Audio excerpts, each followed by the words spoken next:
วัสดีค่ะพบกับซาสิคาสึโกะโอโหโตเกียวเจแปนวันนี้มีเดทกับหนุ่มมหาวิทยาลัยปี3หนุ่มผู้ไม่ชอบออกกล้องคลิปนี้แอบเอามาลงถ้ารู้คงโกรธยับแน่ๆเลือกไปวันที่7พฤศจิกาวันธรรมดามีที่ว่างถ่ายรูปวิวสวยๆไม่ติดคนคลิปนี้พามาชานกรุงโตเกียวปีนเขาทาคาโอะดูใบไม้เปลี่ยนสีและไปวัดเก่าแก่กันตั้งอยู่ที่เมืองฮาจิโอจิกรุงโตเกียวเมืองหลวงศรีวิไลแต่ก็มีภูเขาป่าไม้อุดมสมบูรณ์สามารถเที่ยวไปเช้าเย็นกลับได้นั่งรถไฟจากสถานีชินจูกุประมาณ50นาทีวิธีการเดินทางและรายละเอียดต่างๆจะแปะไว้ให้จ้าถึงแล้วสถานีปลายทางนั่งรถไฟสายเคโอมาลงสถานีทาคาโอซังกุจิที่ใกล้ที่สุด เริ่มเห็นใบไม้เปลี่ยนสีตั้งแต่อยู่บนรถไฟและหน้าสถานีรถไฟบริเวณหน้าสถานีมีจุดบริการล้างรองเท้าด้วยเพราะมีนักเดินป่าปีนเขาที่เก็บสถิติมาถึงปัจจุบันได้ประมาณเกือบ3ล้านคนนอกจากจะล้างรองเท้าแล้วก็ยังทำให้สถานีรถไฟสะอาดไม่สกปรกด้วยนักเดินป่าจึงนิยมมาที่นี่เพราะอยู่ใกล้ใจกลางโตเกียวเดินทางสะดวกสบายเช้าไปเย็นกลับได้และสามารถเดินท่องเที่ยวได้เกือบตลอดทั้งปีสามารถชมความงามของธรรมชาติได้ทุกฤดูแล้วอย่าพลาดวัดที่มีอายุพันกว่าปีเดินมาก็ผ่านร้านมันจือชื่อดังมีสถานีโทรทัศน์เข้ามาทำรายการด้วยนอกจากจะมีขนมมันจือหรือโมจิไส้ถั่วแดงแล้วเขาก็จะมีเมนูอื่นด้วยนะคะแวะชิมกันได้แต่เราสองแม่ลูกไปต่อแม่รอแล้วนะจ๊ะเพราะว่าออกจากบ้านซ้ายเดี๋ยวปีนเขาไม่ทันเห็นคนถ่ายรูปร้านนี้เยอะเพราะอะไรรู้ไหมเอ่ยดูดีๆจะเห็นต้นพลับที่มีลูกดกเนี่ยมันโผล่มาจากกลางร้านเลยนะเดินจากสถานีไม่ถึง10นาทีเจอกระรอกบินก็คือใกล้ถึงทางขึ้นแล้วถึงแล้วทางขึ้นภูเขาทาคาโอะแค่ด้านหน้าก็สวยมากๆเราจะไปจุดที่สูงที่สุดของภูเขาทาคาโอะมีหลายเส้นทางสำหรับนักเดินป่าปีนเขา แต่ถ้าเป็นนักท่องเที่ยวทั่วไปไม่ใช่นักเดินป่าไม่แน่ใจว่าจะเดินไหวไหมอยากได้ตัวทุนแรงและเวลาให้มาทางนี้ค่ะเป็นอาคารจำหน่ายตั๋วแชร์ลีฟกับเคเบิลคาร์และข้อมูลการเดินทางต่างๆตรงนี้ก็จะมีข้อมูลแผนที่สำหรับนักเดินป่ามีที่ฝากรถเข็นเด็กด้วยนะ500เยนเป็นช่องขายตั๋วอัตโนมัติของแชร์ลีฟเราเรียกว่าเก้าอี้ลอยฟ้าละกันสำหรับนักท่องเที่ยวมีวันเดย์พลาสจากชินจูกุรวมเครื่องนั่งแล้ว 2,250 เยนเช็คได้จากคลุกราคาผู้ใหญ่สำหรับไปกลับ 980 เยนสามารถจ่ายได้ทั้งเงินสดและบัตรรถไฟพาสโมซีกะและอื่นๆแต่บัตรเครดิตไม่แน่ใจว่าสามารถจ่ายได้หรือเปล่าแนะนำให้ซื้อทั้งไปและกลับพร้อมกันเลยนะคะเวลากลับคนก็จะแห่กลับพร้อมกันเพราะฉะนั้นไม่ต้องไปเสียเวลาซื้ออีกค่ะเห็นบันไดรู้สึกท้อเตรียมร่างกายก่อนมาก็ดีนะ อากาศเย็น10กว่าองศาเดินเพลินๆดูใบไม้เหลืองแดงได้ตลอดทางเราจะขึ้นแชร์ลิฟต์ประมาณ10นาทีนี่ไงเก้าอี้นอยลอยฟ้าเลื่อนมาก็เอาก้นย้อนลงไปถ้ามีลูกเล็กและผู้สูงวัยแนะนำเคเบิลคาร์พาลูกนั่งแล้วตอนประถมวันนี้อยากได้อะไรที่มันตื่นเต้นเร้าใจนะคะแล้วลูกก็โตแล้วก็เลยนั่งกระเช้าอันนี้แหละค่ะ ไม่มีอุปกรณ์เซฟตี้ไม่ให้เราตกเช่นที่กั้นหรือว่าเข็มขัดรัดนะคะจึงมีเจ้าหน้าที่เตือนตลอดเส้นทางว่าให้ระวังทรัพย์สินของคุณตกหล่นโดยเฉพาะกล้องและโทรศัพท์มือถือและเน้นย้ำว่าเขาจะไม่เก็บให้คุณในวันนี้นะจะเก็บให้คุณเมื่อไหร่ไม่รู้ไม่ได้บอกนะคะต้องไปติดต่อเจ้าหน้าที่เองถึงมันจะดูรู้สึกตื่นเต้นหวาดเสียวแต่เราก็ชอบเพราะสนุกดีได้เห็นวิวชัดกว่าการนั่งเคเบิลคาร์ค่ะ มีเจ้าหน้าที่คอยถ่ายรูปทั้งขาไปและขากลับถ้าคุณไม่ต้องการไม่ต้องโพสยิ้มถ่ายรูปนะคะใกล้ทางลงก็จะมีเจ้าหน้าที่บอกว่าให้คุณยืนขึ้นและก็เดินเบี่ยงซ้ายออกไปจุดที่ออกจากเก้าอี้นอนลอยฟ้ามีความสูงประมาณ462เมตรนับเป็นจุดที่1หลังจากลงแชร์ลิฟต์และเคเบิลคาร์ต้องเดินเท้าต่อไปอีกเป้าหมายคือจุดที่5ถ้ามีเวลามากพอแนะนำสถานที่เที่ยวอื่นๆเช่นการแช่ออนเซ็นไปน้ำตกดูสวนลิงแล้วก็สะพานแขวนจากสถานีรถไฟประมาณเที่ยงครึ่งถึงที่นี่บ่ายโมงใช้เวลาประมาณ30นาทีเป็นจุดนั่งพักมีโต๊ะเก้าอี้ให้นั่งกินข้าวเรานั่งกินข้าวกับลูกที่นี่ค่ะเป็นจุดนั่งพักที่สวยมากๆเห็นใบไม้แดงและภูเขาซ้อนกันหลายลูก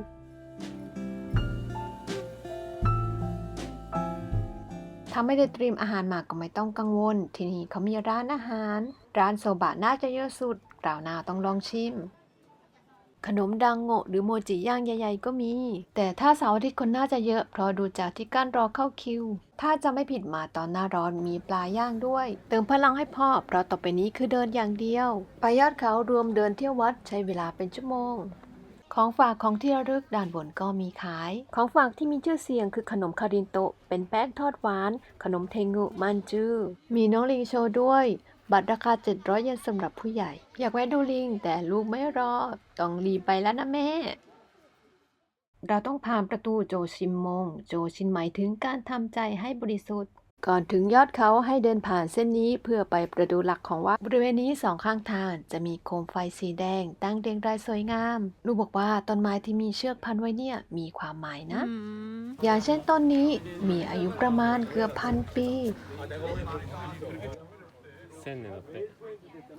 วัดมีความสำคัญในด้านการปฏิบัติธรรม พร้อมทั้งอนุรักษ์ธรรมชาติและสิ่งแวดล้อม เหมือนวัดป่าของไทย เน้นปฏิบัติไม่เน้นวัตถุ เข้าไปแล้วรู้สึกจิตใจสงบ มีทางแยกซ้ายขวา ขวาคือทางลาดหญิง ซ้ายคือบันได100 ขั้นที่เราจะต้องขึ้นไป สู้ๆ ลูกให้ดูป้ายเพราะว่ามีคำว่าประเทศไทย เขียนไว้ว่าพระราชวงศ์ของไทยได้ทรงพระราชทานพระสารีริกธาตุเพื่อนำมาประดิษฐานณวัดแห่งนี้ ไม่รู้ว่าพระองค์ไหนแล้วก็เมื่อไหร่นะคะ ไม่ได้เขียนบอกไว้ ส่วนข้อความที่เหลือยากจังเลย ใครก็ได้มาช่วยแปลที เจดีย์ที่บรรจุพระบรมสารีริกธาตุถ้าจะเข้าชมต้องติดต่อเจ้าหน้าที่เท่านั้น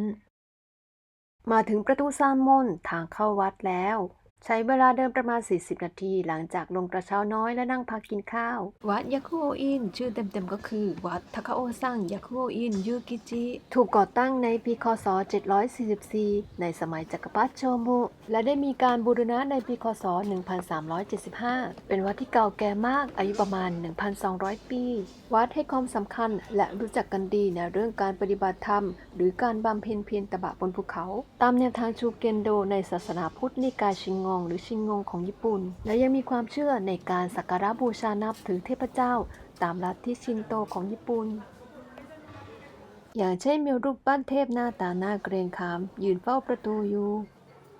แต่การนับถือเทงกึที่มีรูปปั้นอยู่ทั่วบริเวณวัด เชื่อกันว่าเป็นผู้ทรงสารของเทพเจ้า ลักษณะครึ่งคนครึ่งนกมีจมูกแหลมยาวและมีปีกอยู่ที่ด้านหลัง ลักษณะคล้ายครุฑที่ไทยเลยเทงกึที่มีลักษณะจมูกยาวๆเชื่อกันว่าเป็นผู้พิทักษ์แห่งภูเขาทาคาโอและเชื่อกันว่าเป็นผู้อารักษ์ของอิซุนะไดโกเงนซึ่งเป็นเทพเจ้าหลักของวัด เข้ามาในวัดแล้วล้างมือกันด้วยนะหรือว่าลูกเข้าแถวต่อถ่ายรูปแต่ไม่ใช่เขาทำอะไรไปดูกัน เป็นการขอพรเพื่อให้สำเร็จสมหวังดังที่ตั้งใจไว้ โดยเราต้องลอดเข้าไปในห่วงวงกลมนี้ พอลอดเข้าไปแล้วก็ตั้งจิตอธิษฐานขอพร แล้วก็วางเหรียญเงินไว้แล้วแต่ศรัทธา อันนี้เราไม่แน่ใจว่าจะทำก่อนขอพรหรือหลังขอพร โดยใช้ไม้ยาวที่มีลักษณะเหมือนดาบตีไปที่ห่วงซ้ายขวาให้เกิดเสียงดัง ขอให้พรที่ขอไว้สำเร็จนะลูก บริเวณวัดกว้างขวางมากจะมีจุดซื้อเครื่องรางป้ายบูชา จุดนี้ใบไม้เปลี่ยนสีก็สวยมากเหมือนกัน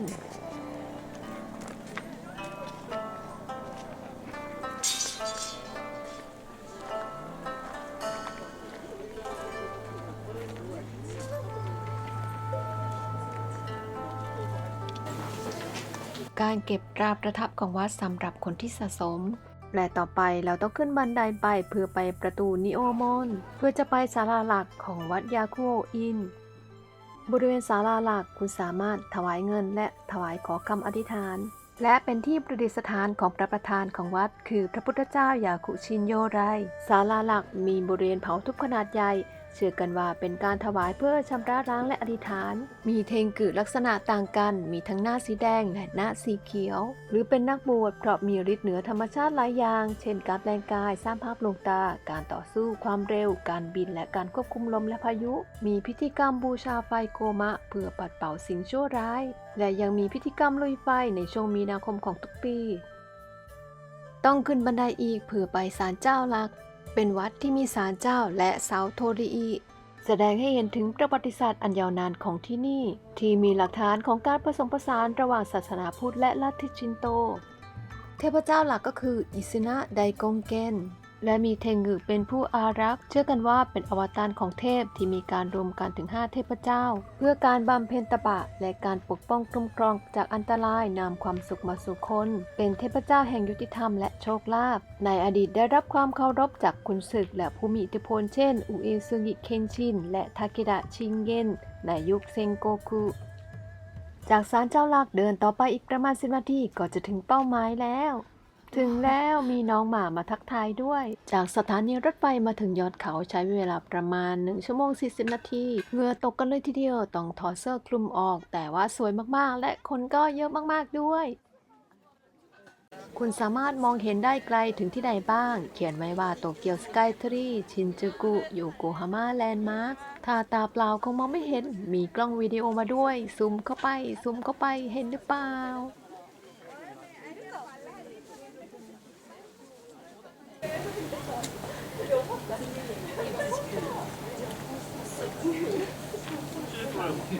มาฝั่งนี้บ้างเห็นอะไรไหมเห็นลูกชายสุดหล่อรอแม่ถ่ายรูป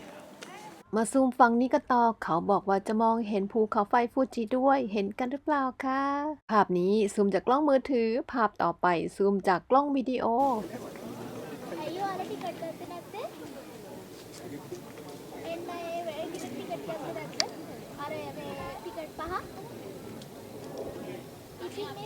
ซูมจนเห็นชิงช้าสวรรค์ของที่ไหนล่ะคะเนี่ย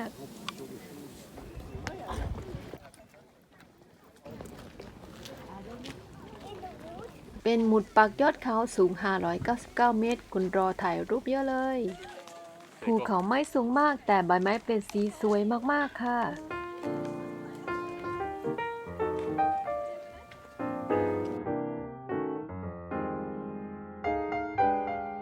เราไปวันที่ 7 พฤศจิกายน มีเทศกาลชมใบไม้เปลี่ยนสีตั้งแต่วันที่ 25 ตุลาคมไปจนถึงวันที่ 14 ธันวาคม จากต้นเดือนไปถึงกลางเดือนธันวาคือสวยพีคสุดแดงที่สุดค่ะ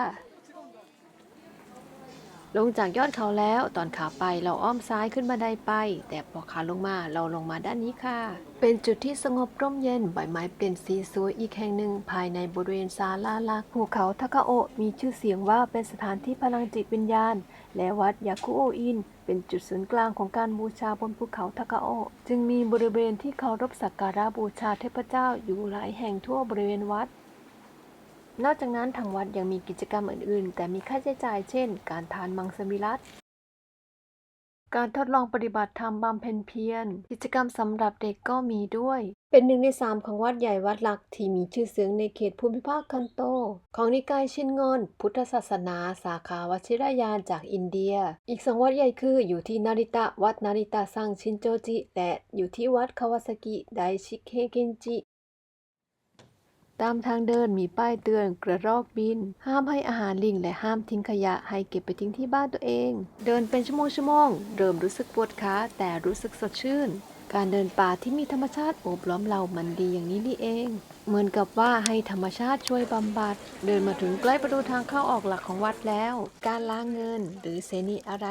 เป็นความเชื่อส่วนบุคคลโปรดพิจารณาในการรับชมเราแค่เห็นเขาไปล้างก็เลยไปล้างตามนะคะการล้างเงินในวัดญี่ปุ่นเพื่อขอพรให้ร่ำรวยขึ้นและเพิ่มพูนทรัพย์สินเสริมโชคลาภและความมั่งคั่งให้เงินทองไหลมาเทมานำเงินใส่ตะกร้าแล้วนำไปล้างที่นี่ไม่มีกระบวยตักราดก็ไปล้างน้ำที่มันไหลออกมาเลยนำเงินออกมาใช้ได้แห้งเอาใส่กระเป๋าตังค์หรือพกติดตัวไว้เพื่อเป็นสิริมงคลเราเอาเงินที่ล้างแบ่งไปทำบุญด้วย